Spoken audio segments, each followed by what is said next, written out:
تمام تعریف اللہ کے لیے ہے جس نے اپنے بندوں کو فریضہ صوم سے نوازا اور رمضان کے روزے اور قیام کو گناہوں اور خطاؤں کی بخشش کا سبب بنایا۔ میں اس پاک ذات کی اس کی فراوان نعمتوں اور عظیم احسانات پر حمد بیان کرتا ہوں۔ میں گواہی دیتا ہوں کہ ایک اللہ کے سوا کوئی معبود برحق نہیں، اس کا کوئی شریک نہیں، جو بادشاہ پاک اور سلام ہے، اور میں گواہی دیتا ہوں کہ ہمارے سردار اور نبی اللہ کے بندے اور رسول ہیں جو سلامتی والے گھر جنت کے راستے کی طرف بلانے والے ہیں۔ اے اللہ، درود و سلام نازل فرما اپنے بندہ رسول محمد پر، ان کے آل و اصحاب پر، ایسا درود و سلام جو پائیدار رہے جب تک رات و دن کا ایک بعد دیگرے آنا جانا رہے۔ اما بعد، اللہ کے بندو، اللہ کا کما حقہ تقوی اختیار کرو اور اس سے ڈرو، وہ راز اور اس سے بھی پوشیدہ بات کو جانتا ہے، اور شریف عمر، بیش قیمت زمانہ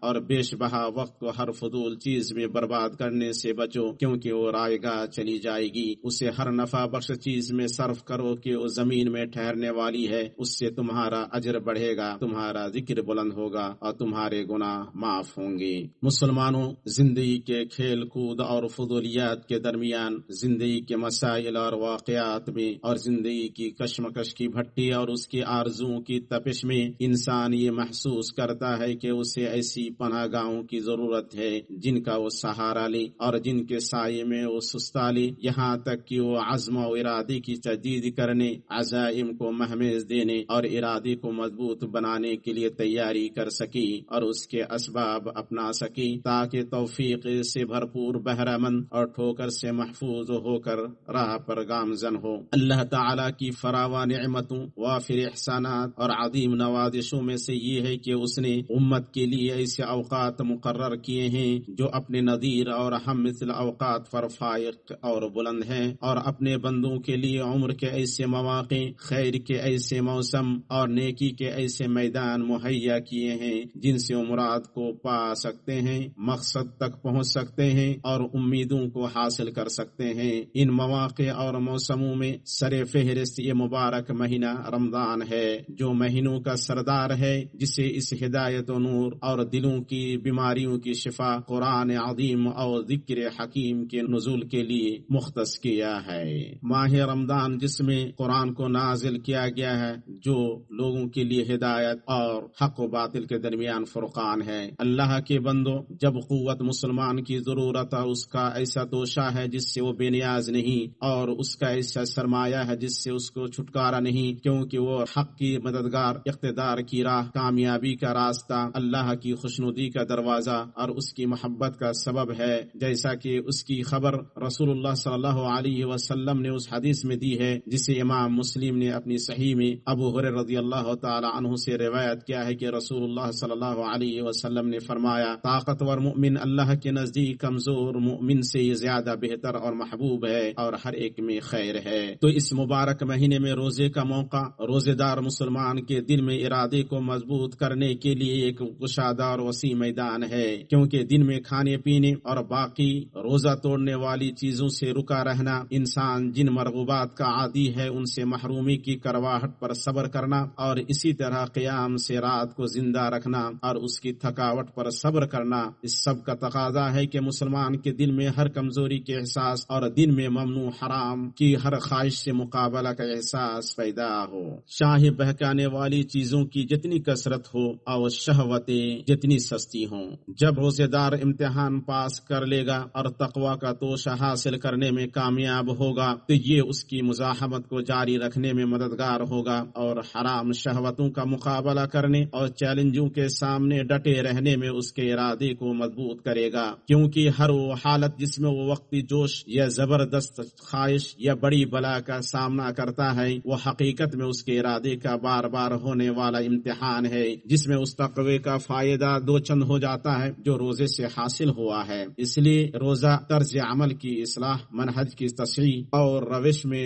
تبدیلی لانے کا سبب ہے۔ متقی روزے دار بندہ نافرمانی کی رسوائی سے فرما برداری کی عزت کی طرف، درماندگی اور سستی کے گڑھوں سے محنت، عزم اور چستی کی بلندی کی طرف، قبیح عادتوں اور ناپسندہ طریقوں اور گھٹیا ممنوع کاموں کی گندگیوں سے درست عادتوں، خوبصورت طریقوں اور پسندیدہ اچھے کاموں کی پاکیزگیوں کی طرف منتقل ہوتا ہے۔ اللہ کے بندو، حاصل کلام یہ ہے کہ وہ روزہ جس کی شرطوں کا خیال رکھا گیا اور جس کے آداب پورے کیے گئی، وہ اس طاقت کو جگاتا ہے جو کمزور پڑ گئی ہے، اس ارادے کو برانگیختہ کرتا ہے جو بجھ گیا ہے، اور اس عزیمت کو ابھارتا ہے جو مان پڑ گئی ہے۔ یہ اس بات کی واضح دلیل ہے کہ روزے دار اس تقوی کا وافر ترین حصہ حاصل کر لیتا ہے جس کے بارے میں اللہ تعالی نے فرمایا، اے ایمان والو، تم پر روزے رکھنا فرض کیا گیا جس طرح تم سے پہلے لوگوں پر فرض کیے گئے تھے تاکہ تم تقوی اختیار کرو۔ گنتی کے چند ہی دن ہیں، لیکن تم میں سے جو شخص بیمار ہو یا سفر میں ہو تو وہ اور دنوں میں گنتی کو پورا کر لے، اور اس کی طاقت رکھنے والے فدیے میں ایک مسکین کو کھانا دیں۔ پھر جو شخص اپنی خوشی سے بھلائی کرے وہ اسی کے لیے بہتر ہے، اور روزہ رکھنا تمہارے لیے بہتر ہے اگر تم جانتے ہو۔ اللہ مجھے اور آپ کو اپنی کتاب کے طریقے اور اپنے نبی صلی اللہ علیہ وسلم کی سنتوں سے فائدہ پہنچائے۔ میں اپنی یہ بات کہہ رہا ہوں اور عظمت و جلال والے اللہ سے اپنے لیے، آپ کے لیے اور باقی مسلمانوں کے لیے ہر گناہ کی مغفرت طلب کرتا ہوں، بے شک وہ بڑا بخشنے والا مہربان ہے۔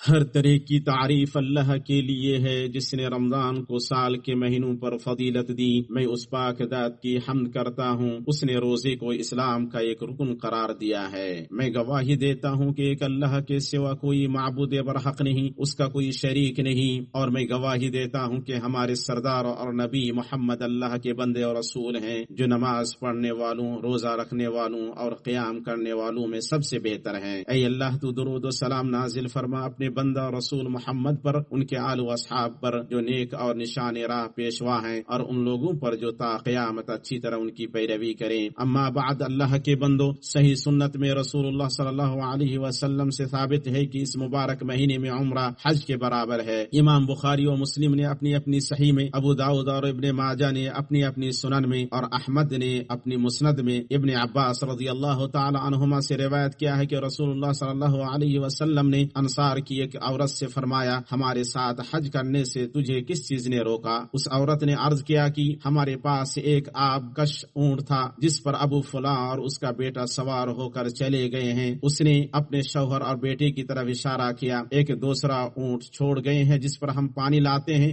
آپ صلی اللہ علیہ وسلم نے فرمایا، جب رمضان المبارک کا مہینہ آئے تو اس میں عمرہ کرنا، کیونکہ رمضان میں عمرہ کرنا حج ہے، یا اس سے ملتے جلتے الفاظ ارشاد فرمائے۔ امام مسلم رحمہ اللہ کی روایت میں ہے، رمضان میں عمرہ حج کے برابر ہے۔ اللہ کے بندو، یقیناً غایت درجے کا فضل ہے۔ اس کا خلاصہ یہ ہے کہ آپ صلی اللہ علیہ وسلم نے اس عورت کو بتایا کہ رمضان میں عمرہ ثواب میں حج کے برابر ہے، مگر اس شخص سے فریضہ یہ حج ساقط کرنے میں حج کے قائم مقام نہیں ہو سکتا ہے جس نے حج اسلام نہیں کیا ہے، کیونکہ اس بات پر اجماع قائم ہے کہ عمرہ فرض حج کی طرف سے کافی نہیں ہوگا۔ اور علماء حدیث کے بقول اس حدیث میں یہ دلیل ہے کہ زمانے کا شرف بڑھنے سے عمل کا ثواب بڑھتا ہے، جیسے دل کی حاضری اور مقصد میں اخلاص کی وجہ سے عمل کا ثواب بڑھتا ہے۔ اور جہاں تک آپ صلی اللہ علیہ وسلم کی بات ہے تو آپ نے اپنے 4 عمرے میں سے ایک عمرہ بھی رمضان میں ادا نہیں کیا ہے۔ ہو سکتا ہے اس کا سبب، جیسا کہ ابن قیم رحمہ اللہ نے فرمایا،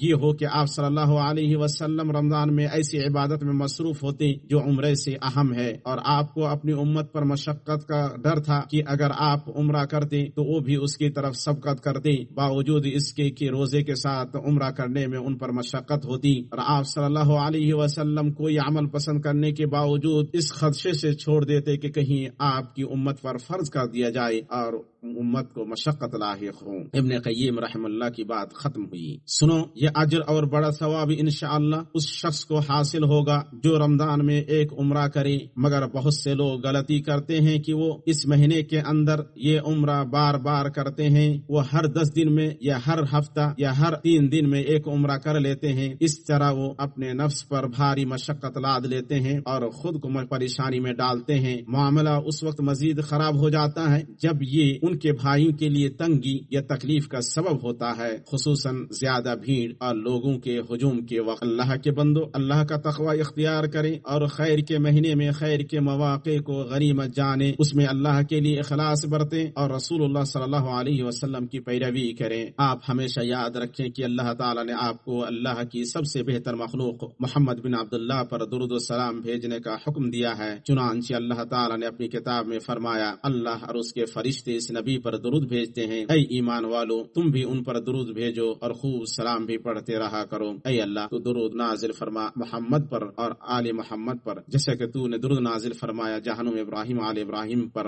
اے اللہ تو راضی ہو جا چاروں خلفاء ابو بکر، عمر، عثمان، علی سے اور تمام آل و اصحاب سے اور تابعین اور آپ کی بیوی امہات المؤمنین سے اور ان سے جو تا قیامت ان کی اچھی طرح پیروی کریں، اور ان لوگوں کے ساتھ ہم سے بھی راضی ہو جا اپنے عفو، کرم، جود اور احسان سے، اے اکرم الاکرمین۔ اے اللہ اسلام اور مسلمانوں کو غلبہ عطا کر، دین کے قلعے کی حفاظت فرما، اپنے موحد بندوں کی مدد کر، مسلمانوں کے دلوں کو جوڑ دے، ان کے صفوں کو متحد کر، ان کے سربراہوں کی اصلاح کر اور حق پر ان کے کلمے کو جمع کر، اے رب العالمین۔ اے اللہ اس ملک کو اور مسلمانوں کے بقیہ تمام ملکوں کو امن اطمینان کا گہوارہ بنا۔ اے اللہ ہمیں اپنے وطن میں امن عطا فرما، ہمارے سربراہوں اور حکمرانوں کی اصلاح فرما، ہمارے امام اولیاء امر خادم حرمین شریفین کی حق سے تائید کر اور ان کے لیے نیک مشیر مہیا کر، اور اے دعا کے سننے والے، اے اللہ تو انہیں اور ان کے ولی عہد کو اس کام کی توفیق دے جس میں اسلام اور مسلمانوں کی بھلائی ہو اور جس میں بندوں اور ملکوں کا مفاد ہو، اے اللہ جس کی طرف قیامت کے دن لوٹنا ہے۔ اے اللہ اس ملک کی اور مسلمانوں کے باقی ملکوں کی حفاظت کر جو ہر بلائی کو سمیٹے ہوئے ہوں اور ہر برائی سے محفوظ ہوں۔ اے اللہ فلسطین میں مسلمانوں کی حفاظت کر، اے اللہ تو ان کے سامنے سے، ان کے داہنے سے، ان کے بائیں سے حفاظت کر، اور ہم تیری عظمت کی پناہ چاہتے ہیں کہ وہ نیچے سے ہلاک کر دیے جائیں۔ اے اللہ تو ان کا معین و مددگار، مؤید و حامی بن جا۔ اے اللہ ان کی کمزوری پر رحم فرما، ان کے بیماروں کو شفا دے، ان کے زخمیوں کا مداوا کر، ان کے مقتولین کے لیے شہادت کا ثواب لکھ دے۔ اے اللہ اپنے دشمن اور ان کے دشمن کی گرفت فرما یا ذا الجلال والاکرام۔ اے اللہ ہمارے دین کی اصلاح فرما جس میں ہمارے معاملے کی حفاظت ہے، اور ہماری دنیا کی اصلاح فرما جس میں ہماری زندگی ہے، اور ہماری آخرت کی اصلاح فرما جس کی طرف ہمیں لوٹ کر جانا ہے، اور زندگی کو ہمارے لیے ہر بھلائی میں اضافے کا باعث بنا اور موت کو ہر شر سے نجات کا ذریعہ بنا۔ اے اللہ ہمارے نفسوں میں تقوی ڈال، انہیں پاک کر، تو ہی سب سے بہتر پاک کرنے والا ہے، تو ہی ان کا مددگار اور مالک ہے۔ اے اللہ تمام معاملات میں ہمارا انجام بہتر بنا۔ اے اللہ ہمیں دنیا کی رسوائیوں اور آخرت کے عذاب سے بچا۔